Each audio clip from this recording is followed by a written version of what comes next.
नमस्कार मित्रांनो, मी सुरेश नेमकर तुमचं स्वागत करते। आपण एक सिरीज लॉन्च केली होती ज्यामध्ये आपण वेगवेगळ्या सिटीज मध्ये जाऊन स्टुडंटचा फीडबॅक घेत होता ऍडमिशन प्रोसेस रिलेटेड। जसं आपण अमरावतीमध्ये, नागपूरमध्ये पण बघू शकता, ते व्हिडिओ चेकआउट करू शकता।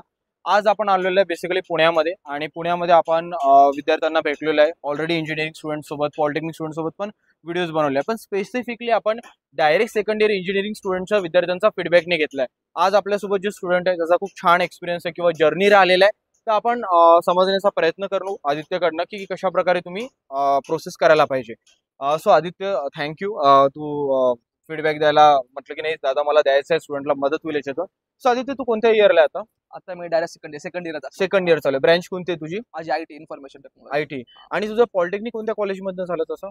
योगेश्वरी पॉलिटेक्निक अंबाजोगाईमधून झालेलं आणि मध्ये बीड मध्ये? तू हा. प्रॉपर बीडचा का? Proper bits. ओके, चला, चांगली गोष्ट आहे। सो आदित्य, मला सांगशील तुझा स्कोअर काय होता? कारण तुला एवढं चांगलं कॉलेज लागलं तर आय एम डॅम शुअर तुझा स्कोअर चांगला असेल। किती? माझा 92% स्कोर होता। 92% स्कोअर होता एमएसबीटी थ्रू? MSBT through. हा, कारण मित्रांनो मी इथे ऍड करतो MSBT through 92% is a very good score. कारण ऑटोनॉमस मध्ये मिळून जातो फ्रँकली, आणि एमएसबीटी मध्ये मी पण केलेला आहे। स्कोअर घ्यायला प्रॉब्लेम जातो आणि स्कोअर होत नाही, कारण तुमचे पेपर बाहेर चेक करायला जातात आणि स्ट्रिक्ट पेपर चेक केले जातात। सो मला आदित्य सांगशील, जेव्हा तू लिस्ट बनवली तर कोणत्या पॅरामीटर्सवर विद्यार्थ्यांनी विचार करायला पाहिजे कॉलेज सिलेक्ट करताना? एक तर पहिले ब्रांच सिलेक्ट केली पाहिजे, आणि पहिले आपल्याला कोणती ब्रांच पाहिजे आणि कोणत्या सिटीमध्ये पाहिजे ते आपण पहिले प्रेफर केलं पाहिजे। त्यानुसार आपण कॉलेज टाकलं पाहिजे की कोणतं कॉलेज चांगलं आहे, कोणतं कॉलेज खराब आहे, कोणत्या कॉलेजचं लोकेशन चांगलं आहे।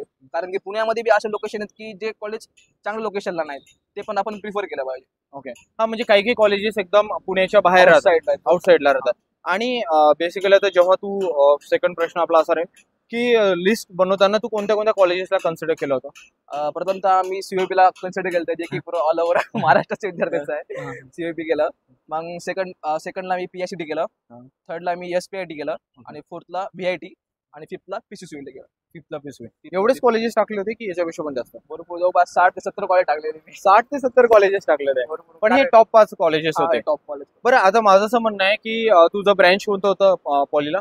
सीएस होती माझी। सीएस। तर काही काही विद्यार्थी ब्रँच चेंज करण्याचा फोकस करतात, लाईक मेकॅनिकल असेल तर ट्राय करतात ऑटोमोबाईल किंवा प्रोडक्शन मध्ये जायचं। तर तुला काय वाटतं, हे एक राईट प्रॅक्टिस आहे का? चांगलं कॉलेज मिळत असेल तर? हा, नक्कीच चांगलं कॉलेज जर भेटत असेल तर काऊन नाही भेटेल? म्हणजे त्याच्यामध्ये एक स्पेसिफिक ब्रँच मध्ये जायला काही प्रॉब्लेम नाही, म्हणजे ENTC चे विद्यार्थी पण सीएसआयटी ला प्रिफर करतात? हा, नक्कीच, कारण की असंही काय फर्स्ट इयर मध्ये काय शिकवत नाहीत कॉलेजमध्ये मॅक्झिमम तर खूप साऱ्या। त्यामुळे डायरेक्ट सेकंड इयर जर तुम्ही गेलात तर भरपूर आपल्या डिप्लोमाचा एक्सपिरियन्स तर आपला आहेच भरपूर, आणि आपल्याला थोडं सोपं बी जाऊन जाईल सेकंड इयर। प्रॉब्लेम जास्त काही प्रॉब्लेम होणार नाही। बरं, आता पॉलीचे विद्यार्थी थर्ड इयरला, म्हणजे त्यांची एक्झाम होऊन जाईल आता समरची, याच्यानंतर ते प्रोसेस चालू करणार, तर काय वाटते तुला प्रोसेस मध्ये कोणकोणत्या मिस्टेक्स अवॉइड करायला पाहिजे त्यांनी?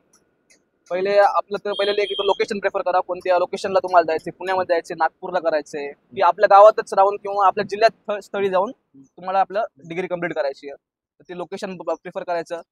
नेक्स्ट आपण एक ब्रांच प्रिफर करायची, ब्रांच कोणती पाहिजे, आणि नंतर आपल्याला कॉलेज त्या सिटीमधलं एकदम टॉपचं कॉलेज नुसार आपल्याला आपली प्रायोरिटी द्यायला पाहिजे। ओके, त्याबद्दल द्यायला पाहिजे।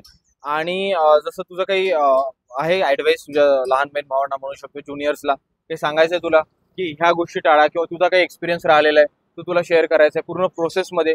जसं आपण बोलता बोलता तुम्हाला म्हटलं होतं की एसपीआयटी लागलं होतं तुला?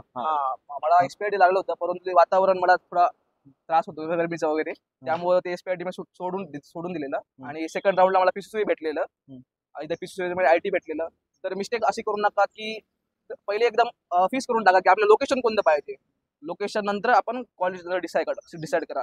आणि त्यामध्ये सुद्धा ब्रांच, समजा आपल्या जेएसपीएम तातवडेला जर तुम्हाला आयटी भेटत असेल आणि इथं तुम्हाला एनटीसी भेटत असेल पीसीसीला, तर प्रिफर तुम्ही जेएसपीएम तातवडे करा, कारण की पॅकेज तिकडे पण चांगले आहेत पीसीसी पेक्षा। ओके, त्यामुळे तसं बी प्रिफर तुम्ही चांगलं करू शकता, कारण की ब्रांच वाईज पण जायला काही हरकत नाही।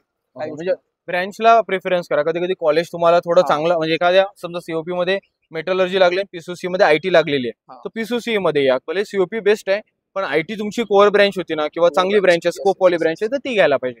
नक्कीच ती घ्यायला पाहिजे। ओके, व्हेरी वेल सेड। खूप छान आदित्यनी सांगितलं, आय होप तुम्हाला याच्यातून हेल्प होईल। थँक्यू आदित्य। Okay, thank you.